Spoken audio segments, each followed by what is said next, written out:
Welcome aboard, fellow enthusiasts, as we embark on another incredible video. Greetings, explorers of knowledge. Join us as we embark on a quest to understand Wolverhampton Wanderers F.C. Founded as St. Luke's F.C. ground Molineux Stadium capacity 31,750 owner an international title head coach manager Gary O'Neill title chairman Jeff Shee league season position website tips Wolverhampton coach pattern Wolverhampton pattern Wolverhampton pattern Ray Wolverhampton pattern Wolverhampton pattern so Wolverhampton left arm body right arm shorts 0 socks pattern Wolverhampton pattern Wolverhampton pattern Ray Wolverhampton pattern Wolverhampton pattern so Wolverhampton left arm body right arm shorts socks pattern Wolverhampton pattern Wolverhampton pattern Ray Wolverhampton pattern white stripes pattern so white line left arm body right arm shorts socks Wolverhampton Wanderers Football Club, commonly referred to as Wolves, is a professional football club based in Wolverhampton, England, which competes in The club has played at Molineux Stadium since moving from Dudley Road in 1889. The club's traditional kit consists of old gold shirts and socks with black shorts. Since 1979, the kit has also featured the club's Wolf's Head logo. Long-standing rivalries exist with other clubs from the West Midlands, including Aston Villa, but the main one being the Black Country Derby contested with West Bromwich Albion. Since 2016, the club has been owned by the Chinese conglomerate Fosun International. Formed as St. Luke's F.C. in 1877, the club changed name to Wolverhampton Wanderers 2 years later and became one of the founding members of the Football League in 1888. They won the FA Cup for the first time in 1893 and again as a second division team in 1908 following the club's relegation 2 years previously. They fell to the third tier in 1923 but went on to win the third division North in and the second division in. The team was crowned English League champions 3 times in, and all under the management of Stan Cullis. Wolves also won another 2 FA Cup finals, in 1949 and 1960. Relegated in 1965, after 26 consecutive seasons in the top flight, they secured promotion back to the first division in. Wolves won the League Cup in 1974 and 1980. And again won the second division title in. Wolves suffered a financial crisis during the early years recession that led to the club coming close to liquidation in 1982. In the 5 seasons between and Wolves were relegated 4 times, although there was also 1 promotion in, meaning the club ended up in what was then the Football League 4th Division, now EFL League 2 for the first and so far only time in the club's history. However, the club immediately started a swift turnaround, and having been beaten in the inaugural Football League play-off final in 1987, Wolves won the 4th Division and Football League trophy titles in, followed by the 3rd Division title in. After 14 seasons in the second tier between 1989 and 2003, Wolves reached the Premier League, founded in 1992, for the first time with victory in the 2003 playoffs, though they were relegated after a single season in the top division on this occasion. Wolves won the championship in to return to the Premier League, but endured relegation in, followed by relegation again to EFL League 1 in. The club then returned to the Premier League after first winning the League 1 title in, followed by another championship title in. After becoming one of the first British clubs to install floodlights at its home ground in 1953, Wolves arranged televised floodlit friendlies against leading overseas club sides between 1953 and 1956, which were instrumental in the launch of the European Cup, now known as the UEFA Champions League, in 1955. Wolves reached the quarter-finals of the competition in as well as the semi-finals of the European Cup Winners' Cup and the inaugural UEFA Cup final in 1972. Following a 39-year absence from UEFA competitions, they reached the UEFA Europa League quarter-finals in 2020. With our curiosity piqued, let's embark on a dedicated exploration of formation and the Football League and its fascinating intricacies. Formation and the Football League. In the 2000 edition of the Rough Guide to English Football, the history section on the Wolves page begins. The very name Wolves thunders from the pages of English football history. As with several other clubs, Everton for example, Wolves had humble beginnings shaped by the twin influences of cricket and the church. The club was founded in 1877 as St Luke's F.C. by John Bainton and John Brodie, two pupils of St Luke's Church School in Blakenhall, who had been presented with a football by their headmaster Harry Barcroft. The team played its first ever game on 13 January 1877 against a reserve side from Stafford Road, later merging with the football section of a local cricket club called Blakenhall Wanderers to form Wolverhampton Wanderers in August 1879. Having initially played on 2 strips of land in the town, they relocated to a more substantial venue on Dudley Road in 1881, before lifting their first trophy in 1884 when they won the Wrexham Cup, during a season in which they played their first ever FA Cup tie. Having become professional, the club were nominated to become one of the 12 founder members of the Football League in 1888, in which they played in the first round of Football League fixtures ever staged, against Aston Villa on 8 September 1888. They ended the inaugural season in 3rd place, as well as reaching their first FA Cup final, losing to the first double winners, Preston North End. At the conclusion of the campaign, the club relocated for a final time when they moved to Moen, then a pleasure park known as the Moen Grounds. In the upcoming section, we'll be dissecting FA Cup success and World War years and exploring its implications in greater detail. FA Cup success and World War years. Wolves lifted the FA Cup for the first time in 1893 when they beat Everton, and made a 3rd FA Cup final appearance in 1896. The club added a 2nd FA Cup final triumph win against Newcastle United to their 1893 success in 1908, 2 years after having dropped into the 2nd division for the first time. After struggling during the years either side of the First World War to regain their place in the top division, a period that was punctuated by another FA Cup final appearance in 1921, the club suffered a further relegation in 1923, entering the 3rd Division North, which they won at the first attempt.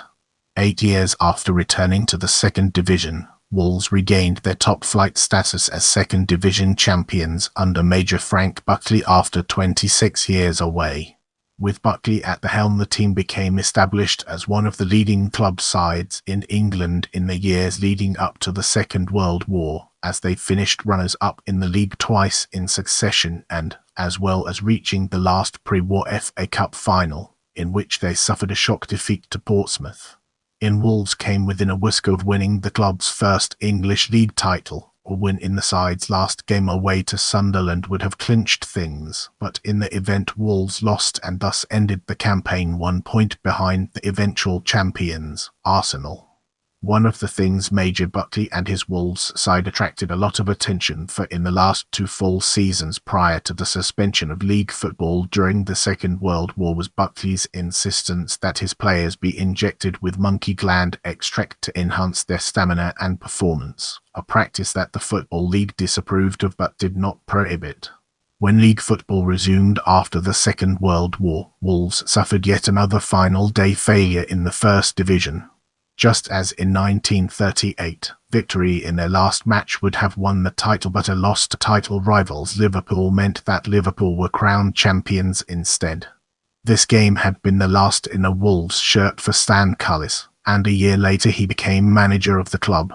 In Cullis's first season in charge, he led Wolves to a first major honour in 41 years as they beat Leicester City to lift the FA Cup, and a year later, only goal average prevented Wolves winning the league title. As we progress through this video, let's shift our attention towards the Stan Cullis era and uncover its hidden depths. The Stan Cullis era. The Ers were by far the most successful period in the club's history. Captained by B. Wright, Wolves finally claimed the league championship for the first time in, overhauling local rivals West Bromwich Albion late in the season. 2 further titles were soon won in successive years and, as Wolves vied with Manchester United to be acknowledged the premier team in English football at that juncture.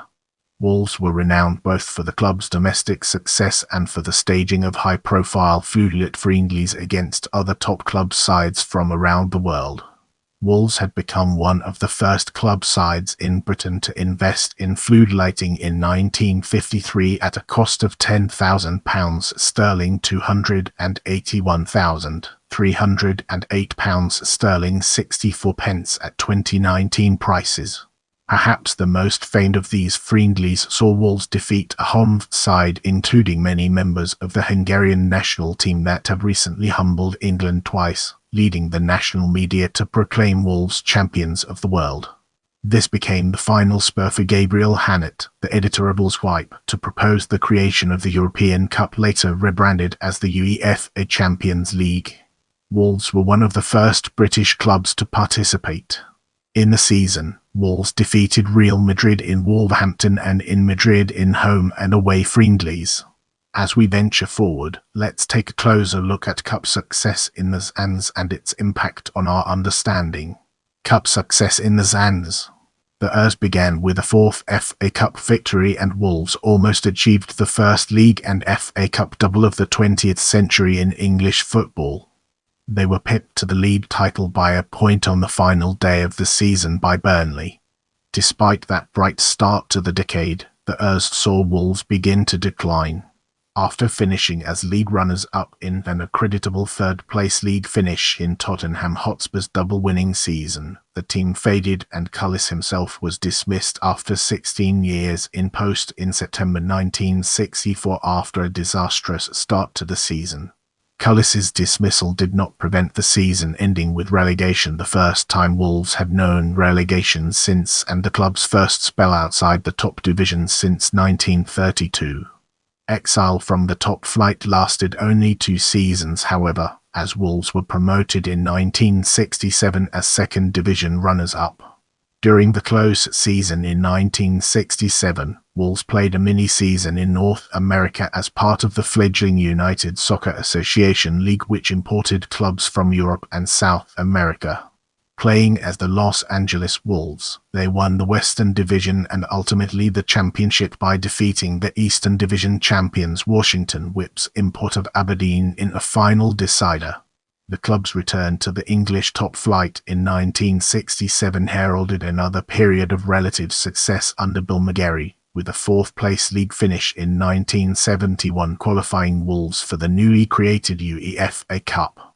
En route to the UEFA Cup final, they defeated Juventus and Frincruz before losing to Tottenham Hotspur on aggregate, a home defeat in the first leg proving decisive. Wolves lifted silverware 2 years later when they won the League Cup for the first time by beating Manchester City in the final.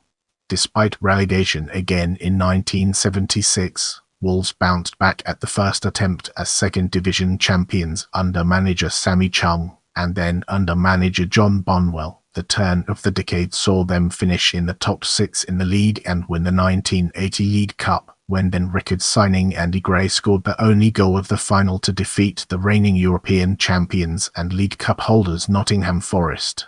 As we progress through this video, let's shift our attention towards financial crisis, decline and recovery, and uncover its hidden depths.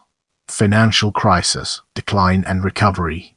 The multi-million-pound rebuilding of the Molin Street stand in 1979 was to be the catalyst for the club's near-financial ruin during the next decade. Plunging match attendances in the early years, at least partly due to recession in both the national and local economies, and consequent difficulties in repaying the loans taken out to fund the new John Ireland stand, led the club to receivership and relegation in 1982. The club was saved from liquidation at the last minute when it was purchased by a consortium fronted by former player Derek Dubin. Initially, this takeover, financed by two Sabi brothers, Mahmoud and Mohammed Botti of the company Allied Properties, brought immediate promotion back to the First Division under manager Graham Hawkins, but the Battis' failure to invest sufficiently in the club soon saw things unravel as the team suffered 3 consecutive relegations through the football divisions under different managers, as well as the almost constant threat of the club being wound up. In 1986, with the club again in receivership, a deal saw Wolverhampton City Council purchase the stadium and surrounding land, while a local developer paid off the club's outstanding debts in return for planning permission to develop the land adjacent to the stadium. The season saw Wolves' first ever campaign in the 4th Division, where, with the guidance of new manager Graham Turner and the goals of Steve Bull, who would ultimately score a club record 306 goals, the team reached the final of the inaugural playoffs but were denied promotion by Aldershot. Building on that, the team achieved both the 4th and 3rd Division championships in the next 2 seasons and won the 1988 Football League Trophy final at Wembley. In this chapter, we'll be unraveling the enigma of the Hayward years and discovering its transformative power. The Hayward years. Lifelong fan Jack Hayward purchased the club in 1990 and immediately funded the extensive redevelopment of a by then dilapidated Molineux into a modern all-seater stadium. With work completed in 1993, Hayward redirected his investment onto the playing side in an attempt to win promotion to the newly formed Premier League. Despite substantial spending, neither Graham Taylor nor Mark McGee could fulfill this, both managers leading the team to playoff defeats at the semi-final stages in 1995 and 1997 respectively. It was not until 2003 that Wolves were promoted, when they defeated Sheffield United in the playoff final under Dave Jones to end a 19-year absence from the top level. Their stay proved short-lived, however, as they were immediately relegated back to the newly retitled EFL Championship. As we transition to the next segment, let's unravel the mysteries surrounding promotion, relegations, and turbulent times and gain a fresh perspective. Promotion, relegations, and turbulent times. After former England manager Glenn Hoddle failed to bring a swift return to the Premier League, the rebuilding of the squad by Mick McCarthy rejuvenated the club with an unexpected play-off finish. The club was bought from Sir Jack Hayward by Steve Morgan in 2007, and 2 years later the team returned to the Premier League as Football League Championship title winners. Wolves successfully battled relegation for 2 seasons before McCarthy's dismissal in the season, which precipitated relegation under his former assistant Terry Connor, who was promoted to replace McCarthy. Following relegation, Norwegian Solbakken became the club's first overseas manager, but his tenure lasted only 6 months before a poor run of results saw him replaced by Dean Saunders in January 2013. Saunders failed to bring any upturn, culminating in both the club's relegation to EFL League One, a level the club had not played at since 1989, and Saunders' own dismissal. Following this, Kenny Jackett was appointed in May 2013 in the retitled position of head coach, and led the team back to the EFL Championship in his first season, setting a new club record points total of 103, which is also an all-time record for the most points accumulated by any team during a Tier 3 season. As we transition, let's shed light on Ferguson era, return to the Premier League and continental football at present and its relevance to our ongoing exploration. Ferguson era, return to the Premier League and continental football at present. On 21 July 2016, Chinese investment group Ferguson International bought the club's parent company, WW 1990 Limited, from Steve Morgan and his own company Bridgemer Group for a reported £45 million, with Jez Moxey stepping down from his role as a CEO and replaced by managing director Laurie Dalrymple. The new owners dismissed Kenny Jackett and brought in former Italian international Walter Zenga as head coach, being dismissed after just 14 league games, and Paul Lambert appointed as his successor in November. At the end of the season, Lambert too was dismissed, with former FC Porto boss Nuno Espirito Santo replacing him. Under Nuno, Wolves won the EFL Championship title and returned to the Premier League after a 6-year absence. Wolverhampton Wanderers finished 7th on their return to the Premier League, their highest position in the top division since finishing 6th in, earning a spot in the qualification rounds of the UEFA Europa League, thus invoking their first continental campaign since. They lost to that season's eventual winners Sevilla in a modified single-leg quarter-final played in a neutral venue in Germany due to the COVID-19 pandemic in Europe. Wolves replicated their previous season's 7th finish in the Premier League but with 2 more points and only missed out on a return to continental competition, both on goal difference and Arsenal winning that season's FA Cup. In season, Wolves lost striker Raul Jimenez to a season-ending injury, a fractured skull, in November, and subsequently struggled for goals for the remainder of the campaign, finishing 13th. Espirito Santo left by mutual consent and was replaced by former Benfica head coach Bruno Lage.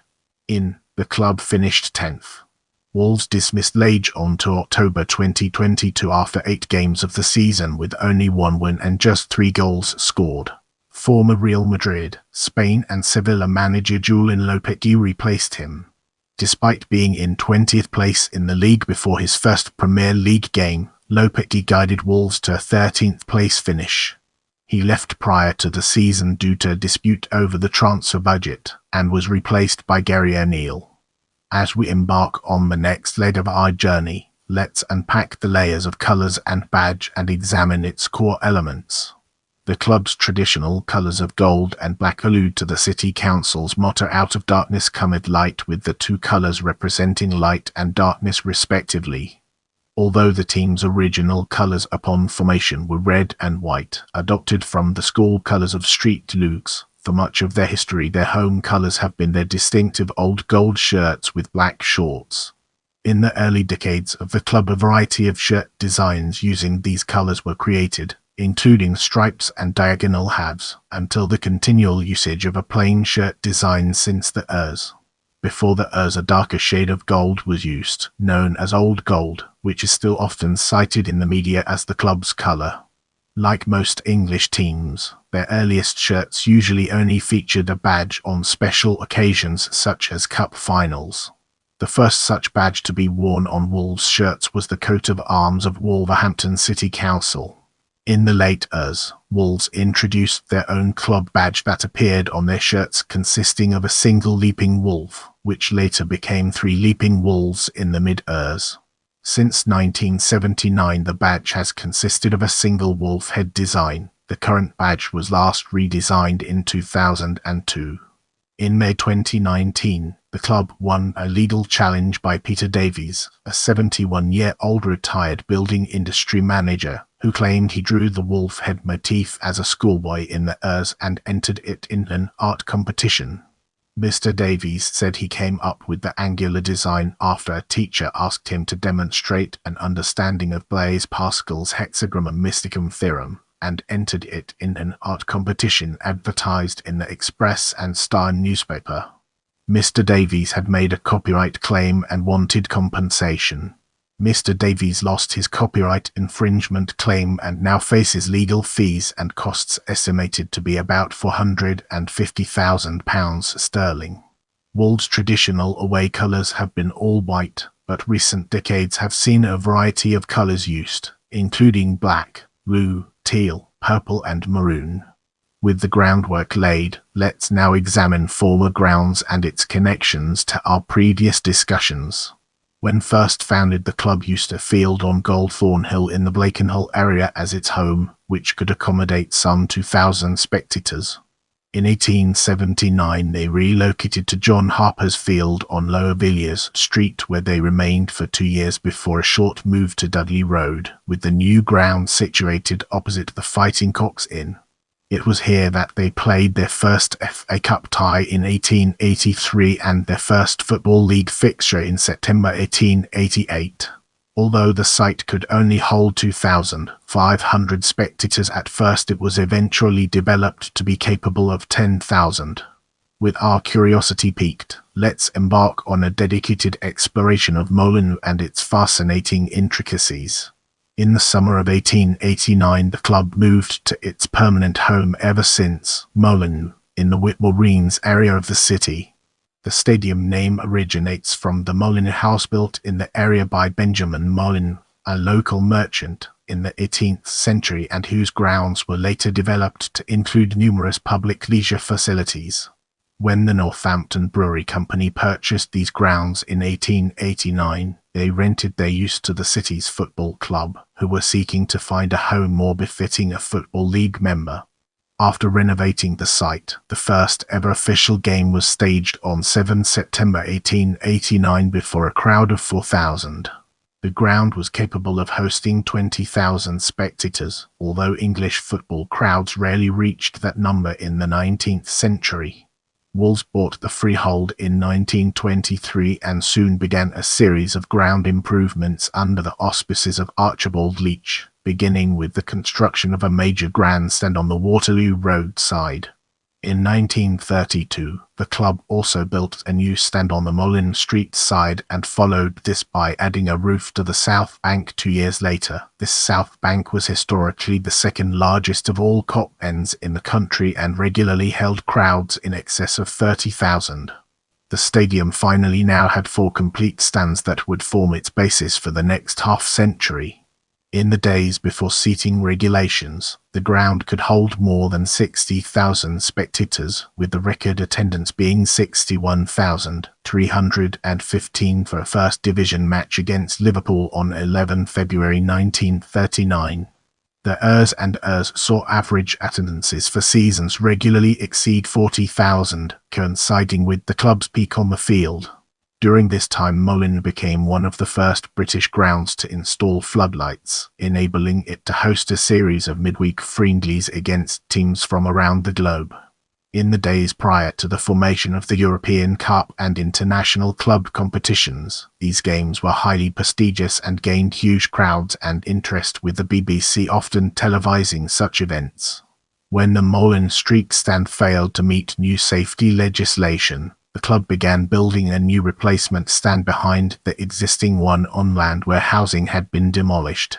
This new all-seater stand, named the John Ireland Stand after the then club president, was completed in 1979 and was the first stage of a plan to rebuild the entire stadium. The cost of the Ireland Stand escalated to over £2 million and plunged the club into a financial crisis. As a result, it was forced to enter receivership in 1982. By the time the team dropped into the 4th Division in 1986, only the John Ireland Stand and the South Bank Terrace remained in use.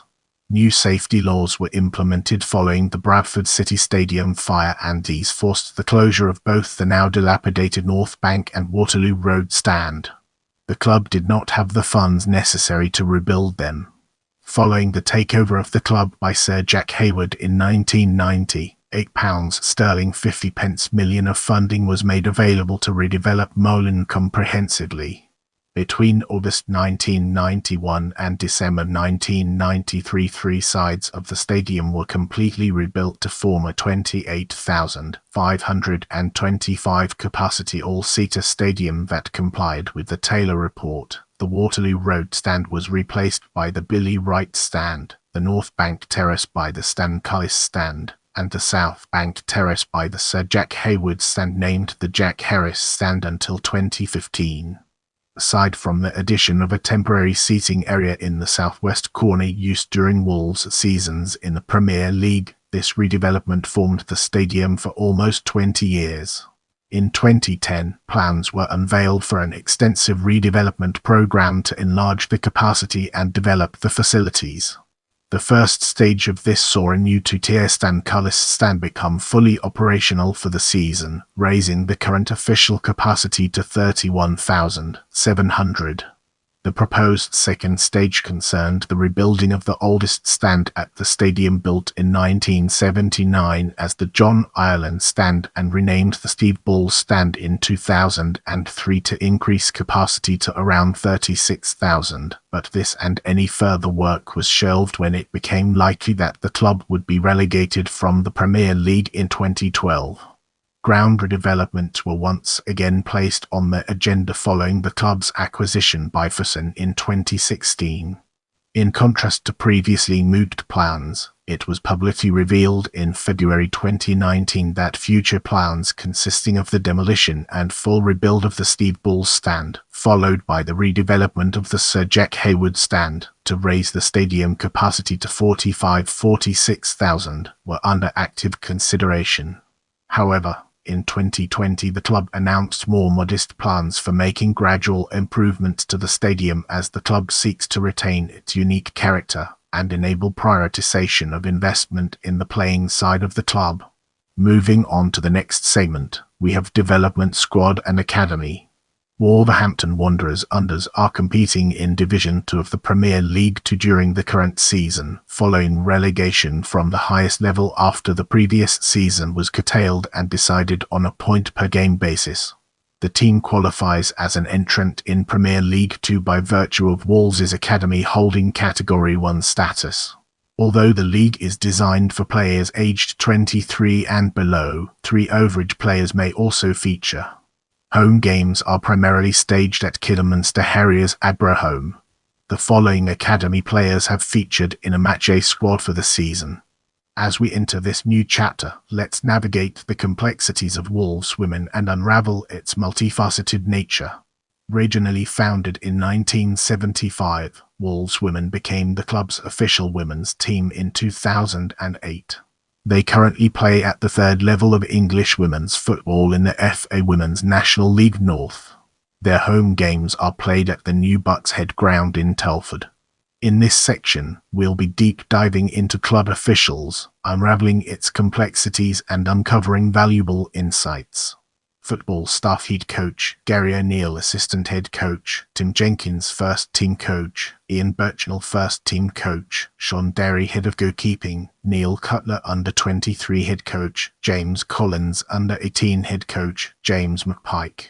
Medical staff: head of medical services Matt Parry, club doctor Kai Wynn, first team physiotherapist Ollie Leaper, first team sports therapist Danny Fishwick, first team therapist Rufus, soft tissue therapist Matt Wignall. Club executives: Anna Ferguson, international executive chairman Jeff Shee, technical director Matt Hobbs, general manager football operations Matt Wild, general manager commercial operations Vinnie Clark, general manager marketing and commercial growth Russell Jones, non-executive directors John Bowater and John Goff, honorary vice presidents Steve Bull, Ron Flowers and Robert Plant. As we enter this new phase, let's navigate the complexities of notable players and discover its practical applications. For details on all former players, see list of Wolverhampton Wanderers F.C. players.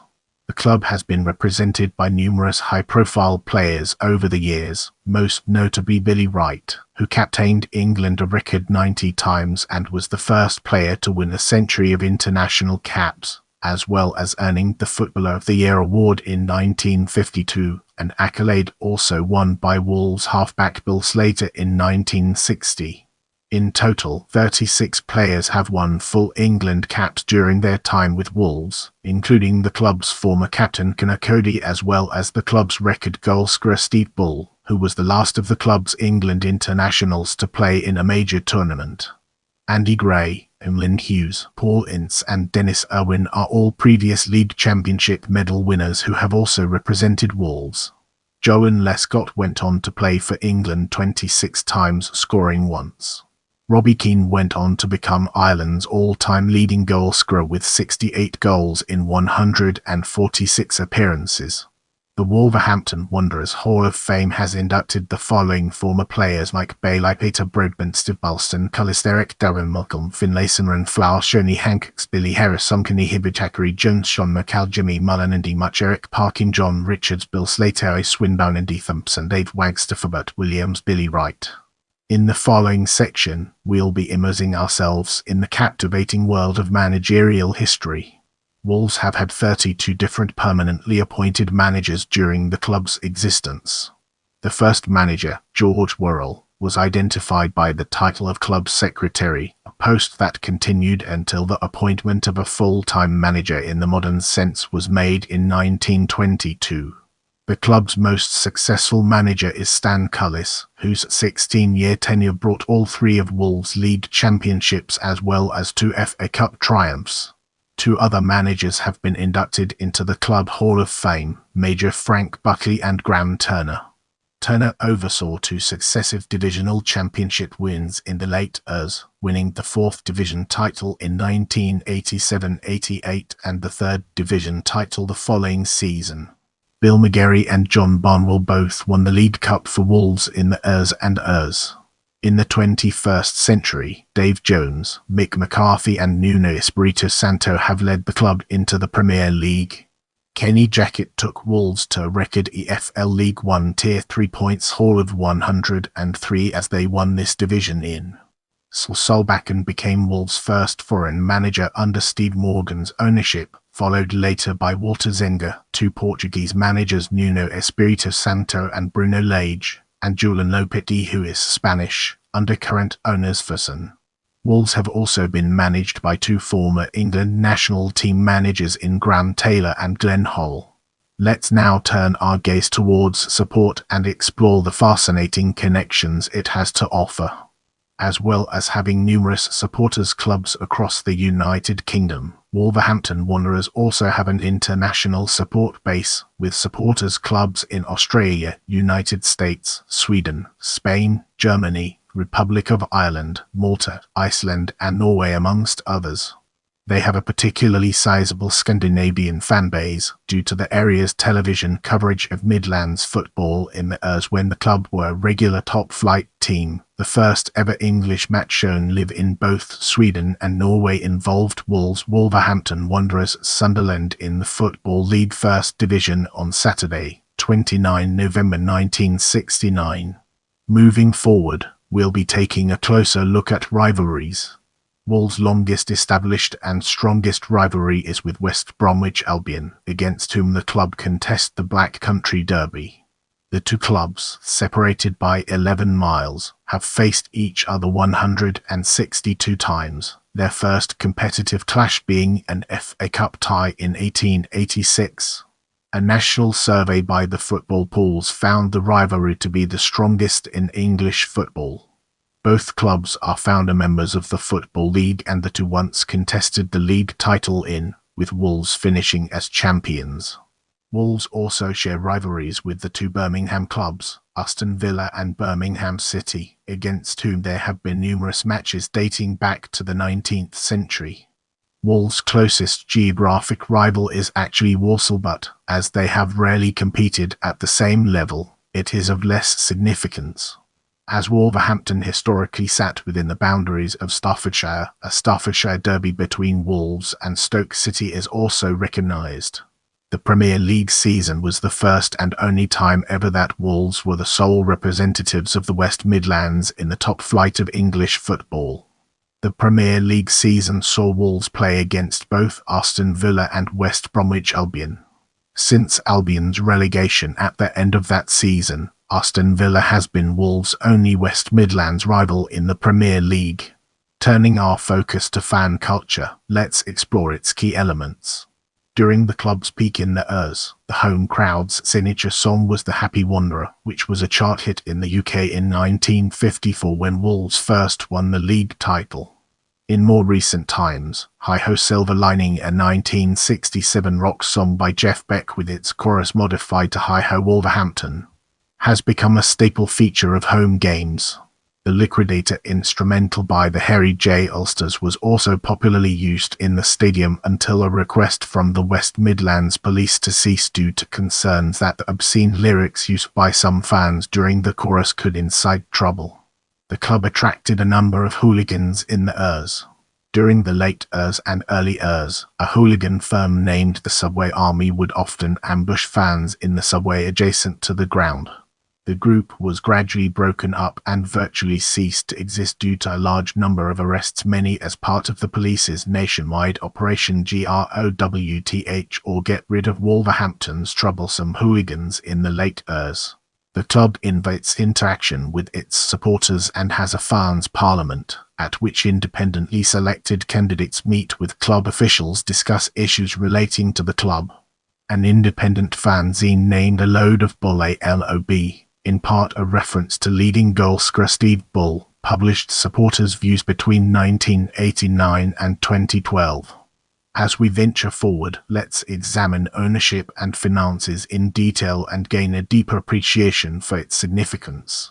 The club is owned by the Chinese conglomerate group Fosun International, which purchased the parent company of the club, WW 1990 Limited, on 21 July 2016 for a reported £45 million from previous owner Steve Morgan and his company Bridgemer Group.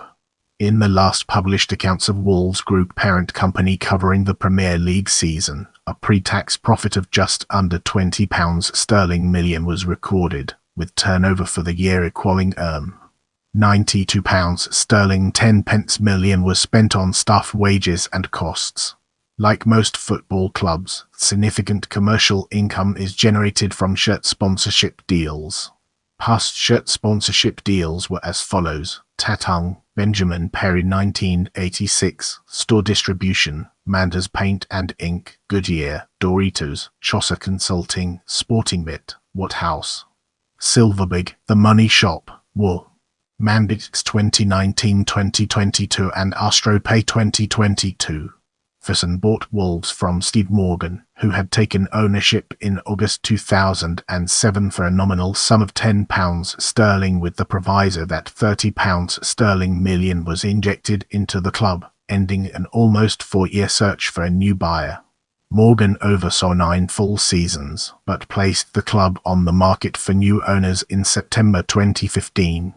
Morgan had bought the club from Sir Jack Hayward, a lifelong fan of the club, who had himself purchased it in 1990 for £2 10 million. During his tenure, Sir Jack invested an estimated £50 million of his personal wealth to rebuild the club's stadium and fund new players, but the team only achieved 1 season in the top flight during his 17 years at the helm despite this increased spending power. Hayward's takeover greatly improved the club's financial health, after a turbulent years in which the club twice was declared bankrupt. In 1982 the club was saved from liquidation when it was purchased by 2 Saudi brothers, Mahmoud and Mohammed Botti, as part of their company Allied Properties.